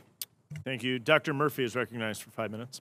Thank you, Mr. Chairman, and thank you all for coming today. You're in the inevitable position of being here that you have to defend what was done before. Some of things are indefensible, but some of also the fact that you're going to say this is what the plan is moving forward. Pipe bombs. A couple pipe bombs were planted outside the Republican and Democrat Party national headquarters. The individual still remains at large, has eluded law enforcement, and FBI Director Christopher Wray says it's ongoing, but has not provided us any details. Chief Manger, I asked you about these pipe bombs in a previous meeting. Let me ask you this. Do you believe members of Congress were targets of the pipe bomb were placed at the party headquarters? Well, I think that certainly political parties were a target. I mean, I think, and that I'm just speculating. 2 years ago. Yeah, I'm just 2 years ago, yeah. The rest of you guys, to the other members of this board, have you guys received any updates at all about the ongoing investigation? No, sir. Nothing, not a word, not a peep. I understand it's an ongoing FBI investigation, but have no additional information. When's the last time? Have y'all asked for an update? We meet regularly with the FBI on a recurring basis. We can certainly ask about that the next time we meet. Well, I mean, I would imagine just you're asking, and I mean, here we are 2 years with no update. Just seems a little bit odd with all the cameras and everything that are going around here that there's no update. You guys are responsible for protecting us, and I thank you for doing it and for volunteering a job that I would not want to do. I would love for you guys to commit to calling the FBI and asking for an update on their investigation. We need to know that they're actually doing their job. I will, sir. I need that commitment from you guys. I truly do, because we need to know, just in light of all the things that were happened and all the politics that occurred, we just need to know that you need to know that you are making sure that you're covering our backs. I have great faith in you guys compared to what was happening before, but I think we need to know that publicly. At the time, decisions made by the police board, again, everything in retrospect, you guys were not here. It was very troubling that the police board prevented House Republicans, but not House Democrats, from releasing January 6 footage. We didn't get that until after we've gotten to the majority. It reveals a horrible double standard, one of which we're seeing more and more, and Americans are concerned more and more about this country, about a double standard of justice that is occurring. You can't stick your head in the ground. It's happening. Americans are very concerned about that. And that decision makers, at the time especially, again, not in your purview, were perceived as having more political rather than threat-based considerations. And I go back and looking through, since we've been able to look and see, what about the National Guard? What about this? What about that? And according to a GAO report approved by both House and Senate leadership, we found that the House and Senate Sergeant at Arms wasted valuable time seeking approval from House and Senate leadership to bring in the National Guard. Can't have that happen again. This was politics. It was not security. And, you know, after January 6th, numerous security decisions were dictated politically by the Speaker of the House at that time to further a political agenda. So what I need from you all are guarantees that you are going to be an apolitical board, that decisions, regardless if it were the head of the Senate, regardless of the Speaker of the House, that if there is a security threat upon the members of Congress, that if you deem it to be a political one rather than an actuarial threat, you will at least alert the minority party at the time, I don't care who it is, about the political nature of the charge rather than the actuarial threat. Dr. Murphy, I can assure you that I am committed to a nonpartisan approach in every security decision that I make, and I demand the same of all my staff. Thank you. It was honestly an embarrassment on our nation because it was obviously done politically. What happened on January 6th is beyond comprehension. What happened was wrong, but there were obviously mitigating factors that could have occurred which did not occur for political reasons. With that, Mr. Chairman, thank you. I'll yield back. Gentleman yields back. Ms. Bice is recognized for 5 minutes. Thank you, Mr. Chairman, and I want to thank the board for being with us this afternoon. I'm grateful for the work that you and your employees do to keep the Capitol complex safe for members, for staff, and certainly for visitors. However, following up on Mr. Griffin's line of questioning, I am concerned about the separation agreement with former acting Chief Pittman and how it was handled. It appears she was given the ability to go on leave without pay status with Capitol Police to attain the necessary 20 years of service required for federal retirement benefits, while simultaneously beginning a new lucrative job with UC Berkeley. And so I want to start with this. General Gibson, you stated earlier in your testimony that personnel issues for the United States Capitol Police were under the purview of the Chief of Police. However, Madam Chair, I ask unanimous consent to enter into the record a page from the Cap Police Board GAO report dated February 2017, which lists roles and responsibilities for the Capitol Police Board and the Chief of the U.S. Capitol Police. And under this, the human capital roles includes issuing waivers to mandatory retirement provisions for Capitol Police officers, as well as determining the leave system for Capitol Police personnel. And it does state, in fact, the board establishes the uniform policy. Madam Chair, thank you. Mr. Chairman, my apologies. General Gibson, the Capitol Police Board is required by statute to implement a uniform policy, correct? Yes, policy, but not we do not get involved in the application of the policy to individuals within the department, unless it is a termination. Do you believe that the policy for leave has been applied uniformly in this particular situation? Yeah, so Ms. Bice, it would be difficult to say if it's applied uniformly without understanding how it's been applied across the board. And Ms. Pittman, or former Chief Pittman's separation is the only one I'm aware of like that, because again, this is not a matter that the board has been personally involved in. Mr. McFarland, if I could ask you, do you believe that do you agree with the interpretation that the United States Capitol Police have the unilateral authority to place employees on leave without pay? Policies, yes. The chief is responsible for administrating the policy, while the board and the oversight committees look at the regulations. So, yes. Ms. Rexroad, I know that this is a little bit of a foreign topic for you, as you've only been acting for a short time, but.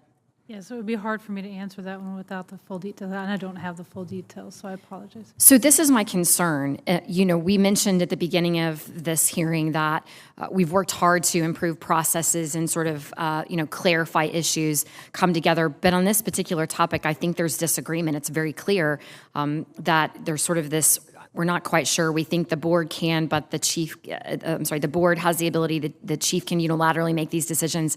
It doesn't seem like there's real clarity on whether or not this policy has been put in place uniformly across the board. And I have concerns about that.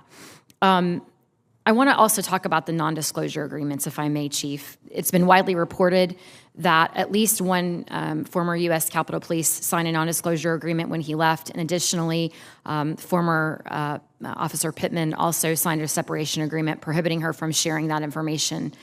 This committee has actually asked for a copy of that agreement, and we have been given a summary, but actually not a copy of the agreement.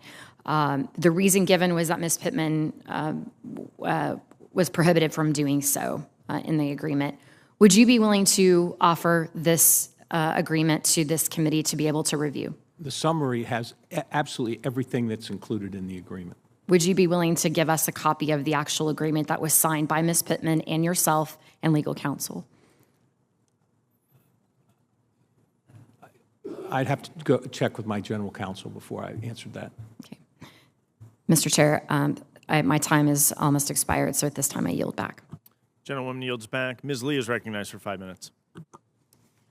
Thank you, Mr. Chairman.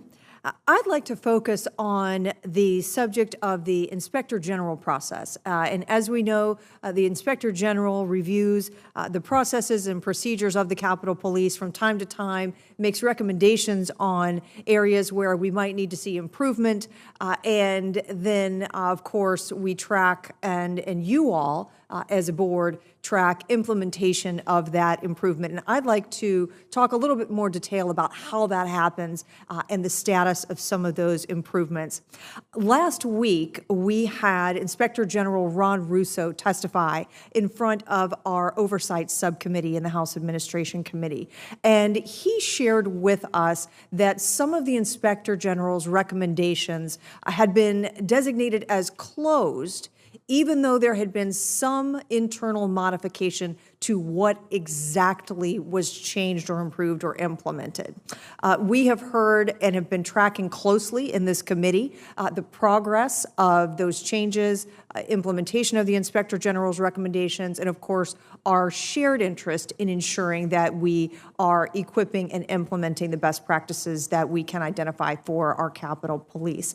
So Inspector General Russo stated that some of these recommendations may have been essentially marked and reported as completed because they were moving in the right direction and they met the spirit of the recommendation.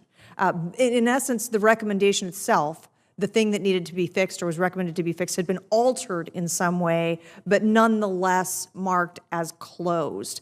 And while we certainly appreciate the Capitol Police Inspector General bringing this to our attention, we want to be sure that we understand a little bit more about those modifications and that process. So, General Gibson, I'd like to start with you. Are you familiar with these Inspector General reports and the recommendations in them? Yes, we are familiar with the IG's reports as he publishes them and the recommendations. I would say the IG's decision as to whether or not to close a recommendation and whether or not it's because it was fully met or a compensatory control has been applied is his decision, not the board's decision or the chief's decision. Where a modification of any type is made, is that indicated, is that reported back to the board as something that was changed or modified? So this is something that Mr. McFarland mentioned previously, where we have recently become aware that Mr. Russo, like his predecessor, has applied at times compensatory controls. And Mr. Russo has made a commitment to keep us informed when this occurs. We have quarterly updates at formal board meetings with the IG, and that's an ideal forum for us to discuss that and better understand his rationale, particularly in those places where he has applied some kind of compensatory control in his decision to close that. Are you concerned, with his commitment to continue to keep you all informed in mind, are you concerned about the concept of compensatory controls and deviations from the actual recommendations that are made by the Inspector General? So I think the concept of compensatory controls is not in itself disturbing. It is a practice that is applied by other IGs at times. I am not yet concerned about the compensatory controls that Mr. Russo may have applied in his decisions to close them, but certainly it's something that we'll want to continue to look at in our shared interest in that aspect of oversight.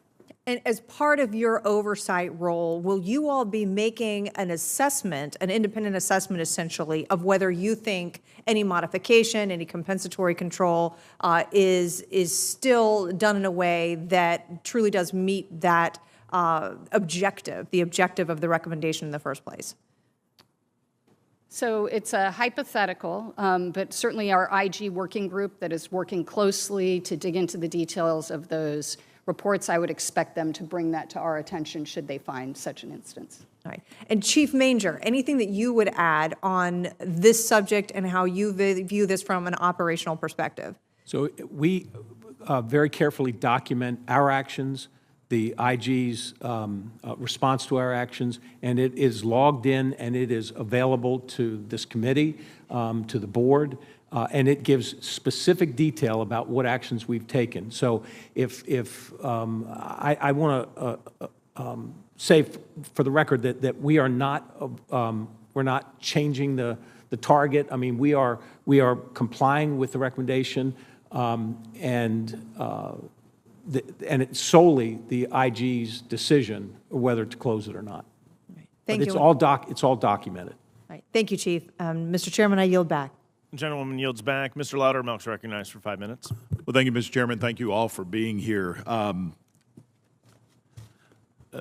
General Gibson, I agree with something you said in your opening statement. I do think the board made a wise choice in selecting Chief Manger. I think he was an excellent choice and has done a lot to improve the security. Something else you said, though, was, yes, I agree that the Capitol is more secure than it was on January the 6th. The question is it as secure as it needs to be? And that's what my subcommittee is trying to get to identify the failures of January 6th, which unfortunately the Select Committee did not look at, and identify those to make sure that they're corrected so the general populace and the people that visit the Capitol can feel that, yes, it is as secure as it needs to be. I'm going to ask some questions about January 6th, understanding none of you were in your capacity or in your current job at that time, but as your capacity in your current position that you can answer those. There was a 2003 directive of the Metropolitan Police that prohibits their officers from being on Capitol Hill property without explicit approval from the Capitol Police Board. So, Ms. Gibson, your position as chair of the board, I'm going to ask you this. Do you know, are there any pre-existing agreements between Capitol Police and Metropolitan Police that allow them on campus without prior board approval? Well, there are memorandums of agreement between the department and the Metropolitan Police, and there are instances in which they can come without the approval of the board, and specifically the legislation, which I appreciate, from 2021 that allows the chief to declare an emergency and call for that kind of external support without having to convene the Capitol Police Board for decision and discussion. Well, thank you. Do you know, were there any pre-existing agreements in place on or before January 6th that also allows that? Mr. Loudermilk, I'll be honest, I am very focused on improving the security of the Capitol today and moving forward, and things that occurred well before my tenure are not things that I've been focused on. I'm afraid I don't have that answer. Mr. McFarland, do you know if that was in existence on January 6th, any previous agreements? Sorry, I do not know. Chief Manger? I don't know either. Okay. If it's possible, if somebody could look, that's very important for us. General Gibson, do you know, has there ever been a time that undercover agents, either federal or local, operated on the U.S. Capitol complex without Capitol Police Board approval or in compliance with some other agreement? I am not aware of that occurring in my tenure on the Capitol Police Board. Okay, thank you. Chief Manger, I'm not going to ask any questions about separations agreements, so I think that one's done for now. Who's Julie Farnham? Who is Julie Farnham? She was a former employee who was the deputy director of our supervisor in our intelligence section. Okay, so she's no longer working in the department. That's correct. When she was here, was she working on a book while she was employed with the Capitol Police? I know she's written a book. I don't know when if she wrote it while she was here or after she left. When was her last day as a Capitol Police employee? I can get back to you with that, but it's been a couple of months at least. If you will, I appreciate that. Have you ever seen a copy or a draft of the manuscript? I know that 2 of my staff have reviewed the book. Okay. Mr.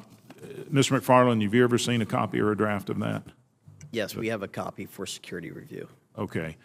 Same, Ms. Gibson? Yes, my staff has also reviewed to make security redactions of sensitive security information. And Ms. Rexroad? I have not, but You have not? Yeah. And I'm taking it that the review was for security sensitivity. General Gibson, who is Jennifer Hemingway? Jennifer Hemingway is the Chief of Staff of the Senate Sergeant at Arms. What was her role on January 7, 2021? I believe at some point on that day, she probably became the acting Sergeant at Arms. Yes, she was. Are you aware that on January 7th, as her role as acting Senate Sergeant at Arms, she called Ms. Pittman, Assistant Chief Pittman, and offered her the role as acting Chief of Police? I have no knowledge of anything that happened on January 7th. Have you ever discussed that with her? No, I have not. Do you know if the Capitol Police have any records of this communication? No, I have no records of anything on January 7th. Okay. Do you know if the Capitol Police has any records of the hiring of Ms. Pittman or Chief Manger? Oh, I know we have copies of the hiring of Chief Manger. I was intimately involved in that action. Okay. Fortunately, I see I'm out of time, and I yield back. I'll submit the rest of questions for the record. The gentleman yields back. Mr. De-Esposito is recognized for 5 minutes. Well, thank you, Chairman, and thank you all for being here. I'm going to start first. I am a proud retired New York City detective, so I'm going to start with the police stuff first and talk like a cop. Chief, I know that you mentioned in some of your remarks the most serious issue that we're facing is staffing. And obviously, throughout this country, staffing in law enforcement agencies is a problem, and it's a problem because cops are treated so poorly, whether it's by administrations, whether it's by the people that they serve, whether it's by so-called leaders and elected officials. So what are you doing to make sure that we are getting the best and the brightest here in the Capitol Police Force? So our recruitment efforts through social media, and I think it's the way we, for lack of a better term, the way we market this position. This, as you know, is a different kind of police department. It's a very unique police department. Our mission is unique around the country. And we are appealing to folks who want to serve their country, who want to work in federal law enforcement, that don't necessarily want to be transferred all over the country like most other federal law enforcement agencies. And these strategies have been very successful in terms of attracting good quality folks. Okay. I'm going to talk fast like a true New Yorker, so to try to get through this. You also mentioned in your remarks leap pay, and you specifically mentioned leap pay to DPD. Now, why wouldn't we include all members of service in the leap pay? I mean, just speaking as a cop and not as a member of Congress, I think that if we're going to implement programs like that for members of service and some not others, I think the morale would be destroyed in the department. So we're just trying to mirror what the other 1811 series special agents have, and we're just trying to mirror that for our folks. Okay. And we can certainly discuss expanding it. Okay.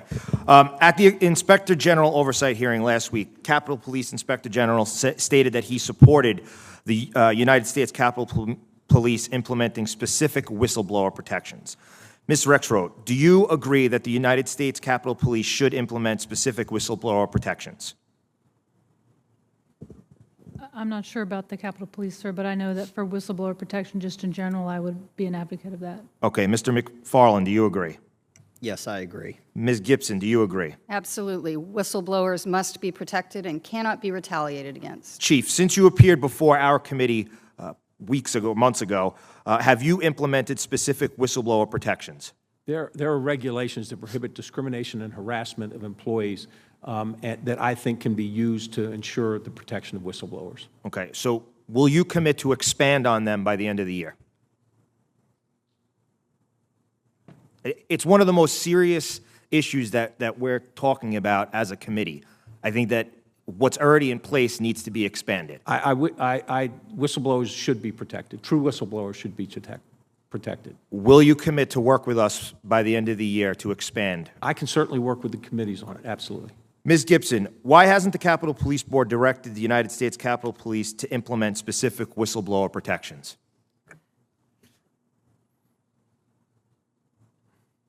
The Capitol, I absolutely support whistleblower protections. It's essential to ensuring there's an environment in which an employee who might discover waste, fraud, and abuse would feel free and safe and secure in bringing that to someone's attention. Certainly the board can, I think perhaps the best avenue might be to ask the IG to look at the whistleblower protection program and assess its adequacy. Okay. I look forward to working with the chairman and ranking member to get some answers on that. Ms. Gibson, I also want to thank you for providing the Committee on House Administration with a copy of the Board Manual of Procedures. Is it correct that this manual was not made available to oversight entities until your arrival as the Senate Sergeant at Arms? I believe that is correct, but I don't know for sure what happened before I got here. It seems important that the men and women, the rank and file of the United States Capitol Police have access to these regulations as well. When will you make a copy of the relevant sections of the manual available to all personnel in the Capitol Police? So that's certainly an important consideration, and what I'd like to do is consult with my colleagues and our oversight entities to develop a more fulsome response. Okay. And I know I only have a few seconds left, but back in the NYPD, we have something that's called a patrol guide. So, Chief Manger, does the United States Capitol Police have a policy in place in their guide that governs the use of social media applications, or I should say communication applications like WhatsApp, Signal, or other messaging apps? We have a social media policy. Okay, and are messaging apps involved in there? I know that they're mentioned. I can't tell you more specific. Do you know that these, or are you aware that these applications are currently in use by the United States Capitol Police? It would not surprise me. Okay. Have you ever used WhatsApp in your official capacity? I have not. Okay. And just, if I guess my time has expired, I yield back. Next up, Senator Cruz. Thank you, Madam Chair. Thank you to each of you for being here. Thank you for the service each of you provides. I want to take a minute in particular, Chief, to thank the men and women of the Capitol Police. In Texas and all across the country, I view a big part of my job as supporting the men and women of law enforcement, and I'm grateful for the courage of the men and women of Capitol Police and police officers all across our nation who risk their lives to keep Americans safe. I want to ask you, Chief, first of all, about your assessment of the current morale in the Capitol Police and the state of readiness of the Capitol Police to protect against the threats we're facing. So I think morale is always in the eye of the beholder. I think it has improved since January 6th. We are still at a point, staffing-wise, where we're holding people over, we're canceling days off, and this has a big impact on morale. So we still have a ways to go. But I think that the cops understand that things are better than they were, and they are improving. I assure you that our state of readiness is good. There's still work to be done, but I have great confidence in the men and women of this department that they have the training, the courage, the equipment, and we, as in leadership, have good plans in place to ensure the safety of this campus.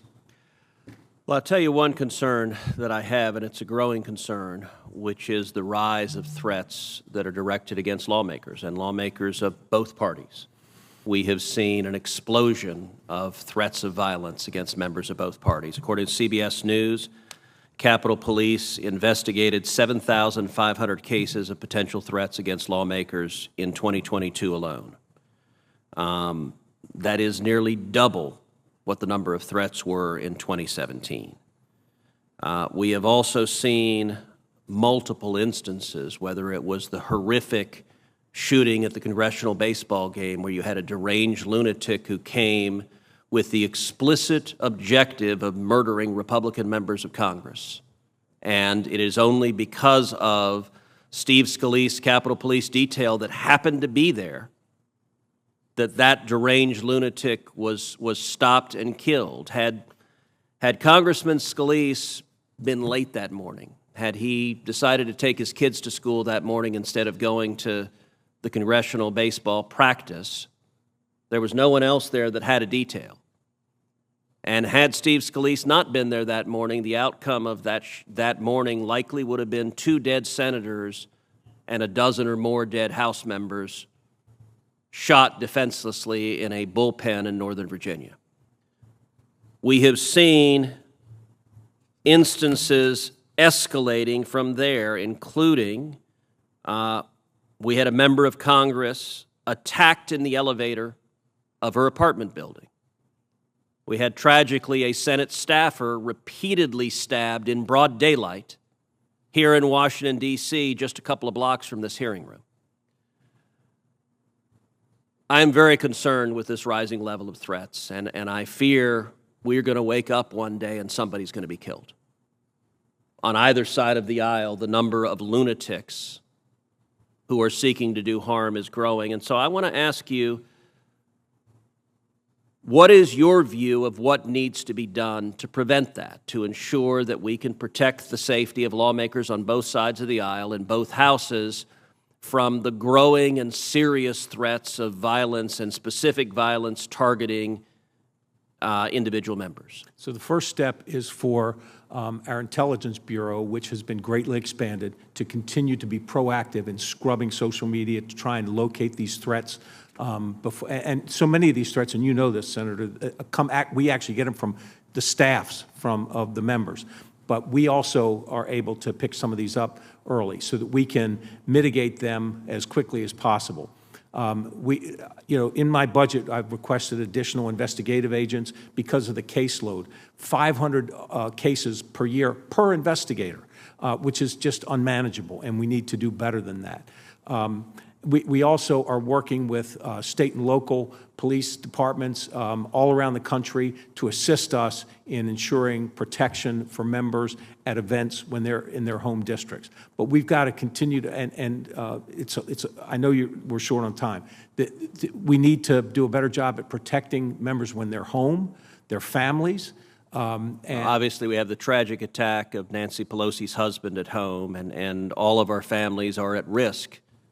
And we had a congressman whose staff was attacked by a baseball bat-wielding man just a couple months ago. So we've got to make sure that we've got security measures in place in home district offices, in homes, so that it raises everybody's level of security. Well, I'm working in a bipartisan way with Chairman Klobuchar, who is very concerned about this issue as well, and we're working on a Member Protection Act that would help enhance resources available to keep members and our families safe.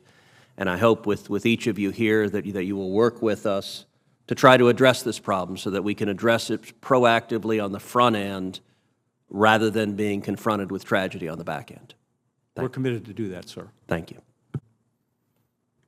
What purposes, gentlemen? Recognition. Mr. Chairman, I seek unanimous consent to submit for the record a bulletin from the Capitol Police Board dated January 8, 2021, appointing Ms. Yogananda Pittman as acting chief of police, signed by Ms. Jennifer Hemingway, acting chairman of the police board, Paul Irving, member of the police board, and Brent Branton, member of the Capitol Police Board.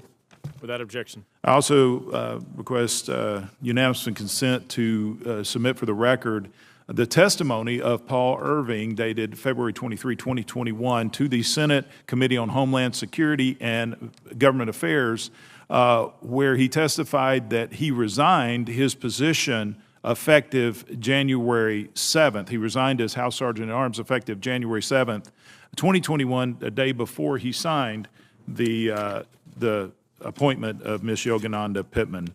Without objection. Please. Thank you. I yield back. What purposes, ranking member? Secret recognition. Yeah, thank you, Mr. Chair. I'd like to ask unanimous consent to enter into the record the following transcribed interview transcripts from the January 6th House Select Committee.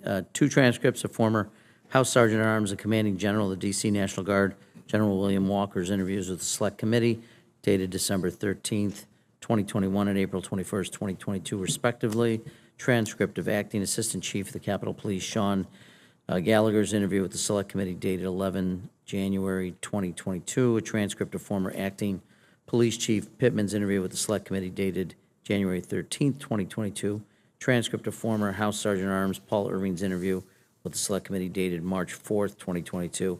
A transcript of former Police Chief Steve Sunn's interview with the Select Committee dated April 20, 2022. I also ask unanimous consent to enter the record Appendix 2 of the final report of the January 6th House Select Committee entitled D.C. National Guard Preparation for and Response to January 6th, and I ask unanimous consent to insert into the record the following news articles. An article from the Associated Press dated July 23rd, 2021 entitled Pelosi Did Not Block the National Guard from the Capitol on January 6th. An article from the Washington Post dated July 28, 2021 entitled The False GOP Claim That Pelosi Turned Down the National Guard Before January 6th Attack. An article from the New York Times dated July 27, 2021 entitled Republicans Are Blaming Nancy Pelosi for the January 6th Attack. Their claims don't add up. Finally, an article from CNN dated July 21st, 2021 entitled Fact-Checking Representative Jordan's Claim That Speaker Pelosi Was Responsible for U.S. Capitol Security on January 6th. Without objection. As we wrap up, I just want to say thank you to our witnesses. Thank you for what you do to keep the Capitol safe, the visitors of the Capitol safe, and those that work here safe. It is not an easy task, and thank you for those that you work with, in particular the men and women of the Capitol Police, who every day wake up with the badge over their heart and walk out the door knowing they're going to answer the call to protect this institution, to protect our visitors and those that work here. And we thank them for their service. We thank you all for being here in a bicameral, bipartisan conversation about protecting this institution. All right, well, thank you very much, Chairman Stile, and to also Senator Fisher and, of course, Ranking Member Morelli. This has been a thorough hearing and pretty good for the first one since 1945. That was a little intimidating on its own. And I want to thank our witnesses. I want to thank all of you of the work you do to adapt and modernize to address our current and future challenges. I want to thank you, Chief Manger, for all you've done in recruiting and retaining officers and responding to so many members' concerns on a daily basis, and always, as far as I can see, keeping your cool. The hearing record will remain open for 1 week. Again, we all thank our Capitol Police, and this has been a productive hearing. Thank you. We're adjourned.